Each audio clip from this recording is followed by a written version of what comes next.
We all have that favorite anime, whether it be because it was your first, the characters you fell in love with, or just breathtaking visuals that you don't get tired of rewatching. Yet, what is the greatest anime adaptation from its original source? Hello and welcome to yet another video. I know what you must be asking, what does this loser think the greatest anime adaptation is? I'll get to that, my fellow viewer, but what is the purpose of an anime adaptation? Let's break it down to a simple concept. I believe an anime adaptation is supposed to elevate the experience of the manga. What I mean by this is supposed to add things that the manga can't, like voices, sound design, and so much more. I know there are good one-to-one anime adaptations that do a good job in recreating the manga into animation, like One Piece, Monster, Fullmetal Alchemist Brotherhood, Vinland Saga, just to name a few. But is that enough to be a good adaptation? Not for me, at least. If we're going to start breaking this down, let's look at all the elements that every anime has and how it undergoes those to make a proper anime adaptation. Let's first start with the anime opening. I think an anime opening is important, but not really the most important thing that we can have when adapting an anime. I do enjoy listening to Paper Moon, Black Rover, Dark Crow, and even 99.9. These are a few openings that have such an impact on me, and hearing them just have me reminiscing on the shows that they're from. Besides being catchy, what else can an anime opening do? It can show the vibe of the show and what to expect. Unless it's something like Death Parade, where I'm so misguided from the opening about what the show is going to be about, showing off moments within the anime or characters as well. Naruto does a great job in this in the opening, showing a ton of characters, moments within the show. A good song can just get everyone hyped for the anime, sing along, or just get them pumped for the next episode. Like Mob Psycho openings are absolute bangers and I'll never skip them. They're easy for everyone to sing along and it just gets you into the mood. Animation style is important too, thinking about how you're going to adapt it with that type of style. Depending on the anime, a different type of animation style could amplify it. For example, JJK uses a ton of fighting in it, so it would benefit to use less details on the characters to make it easy to animate and have crazy fight scenes. That's why there's so much shadowless animation within season 2, or we can go the loyal route and just do whatever the essence of the manga style is. One Piece is a great example for this, especially in the current episode. They keep Oda's art style and it really feels like it's a good adaptation from the manga panel. But I have to say the pacing is still kind of horrible. Hopefully with the Wit Studio adaptation it has a little bit better of pacing. One of the most important things I think for an anime adaptation is the quality of animation. I understand that there are reasons that animation quality can falter, like time, budget, or just corporate greed. Yet it still affects the anime adaptation. So this is a very important factor and beneficial for a good anime adaptation. We see the current adaptations that flop just because of that, like Records of Ragnarok, Blue Lock Season 2, and the most recent, Beginning After the End. If animation feels like there's no love or care put into the project, people will start to lose interest and the anime will flop, regardless of how big the property is. A bad adaptation can even kill the momentum of a whole IP. Another important aspect I think is often overlooked is sound design. Like, it is something very important. Thinking about what kind of sounds things just make. For example, if you read Naruto without watching the anime, what would you think a Rasengan sounds like? Or what would you think a Chidori would sound like? It is just another layer that amplifies the experience. Think like how insane it was to hear it for the first time, and it creates that insane impact on your mind. I'm also going to include voice acting in here as well, because someone who really elevates the character or breathes new life into the character really just makes the experience better. You get the right person for the role, even someone that just loves the property, to push a layer even more to enhance the experience once again. A great example of this in current time is Alex Lee for the dub of Solo Leveling. Like, this guy loves the manhwa and it shows. He's always wanting to give more personality or more flair to Sung Jinwoo, and even try to keep it as faithful to the source material as possible, but still pushing the narrative a little bit more. I follow Alex Lee on TikTok and it's so fun to see what he's thinking as he's portraying this character. Lastly, I think an anime adaptation has to give something to its loyal fans and give them something for following the series.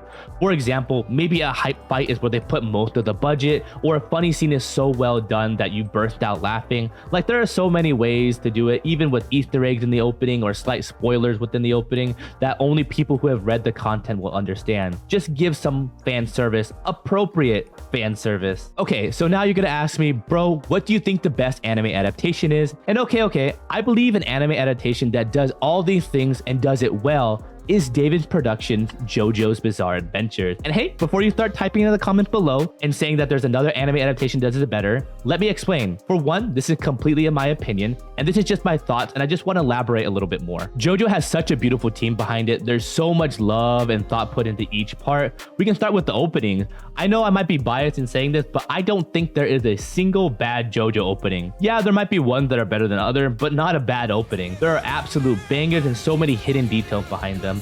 Like, one of my favorites is during Stand Proud, you can see all the Crusaders depicted as stars flying across into Egypt, and then you see a star on the right-hand side coming in, depicting Iggy joining them halfway. Oh, maybe you caught that, but what about the fourth opening in End of the World, where Jotaro's finger moved for a single frame? You telling me that you put an Easter egg in one frame of the opening? That gotta be a lot of love for the series. Oh, I mean, it's fair to say that, hey, bro, there's plenty of hidden Easter eggs in openings, and then to that is fair, I'll admit. Yet, have you ever experienced an opening completely changing just because the story had something revealed? A bit of a spoiler warning ahead, but the first major one would be Dio showing off his power of the world, literally stopping time. But not just that, Dio was stopping time before in the opening, but we just didn't understand. Now we understand it and we can see him moving within his time stop ability. If that isn't enough, what about Kira reversing the whole damn opening due to his ability Bite the Dust?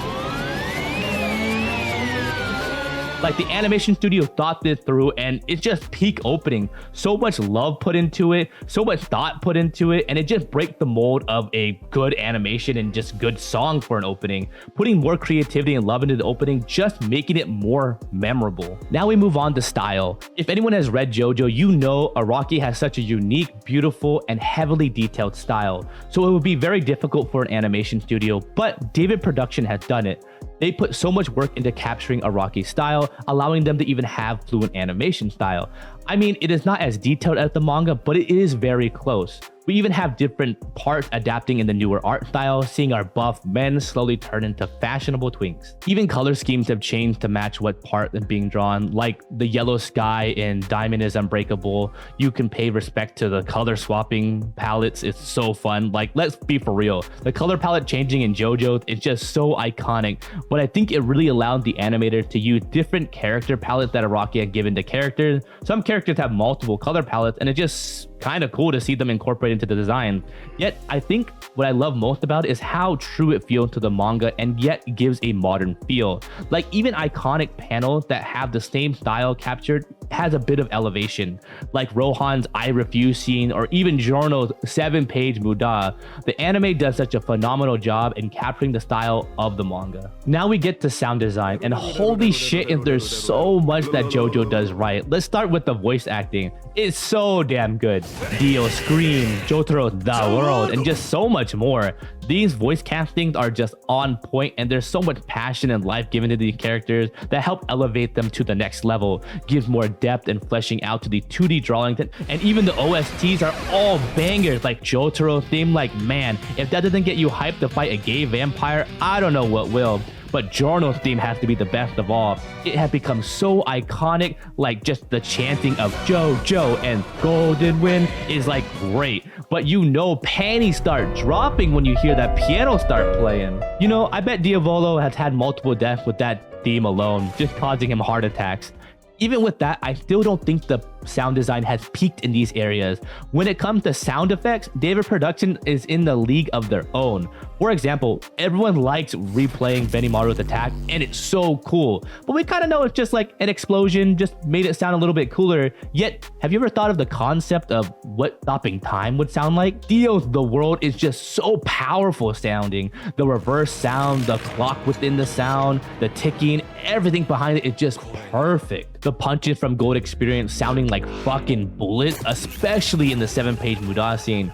Even thinking about upcoming JoJo parts and how they can possibly sound for the final design of certain abilities. Yet we do have games to kind of get an idea, but we can still play around with it. Like, what would you think D4C would sound like when Valentine switches dimension? Or what would Wonder of You sound like when fucking Calamity strikes? Yet it's just so hyped to think because JoJo does it good. I'll get into the voice actors that really stand out to me, like Jotaro, Dio, Jolene, Bucciarati, and Kira.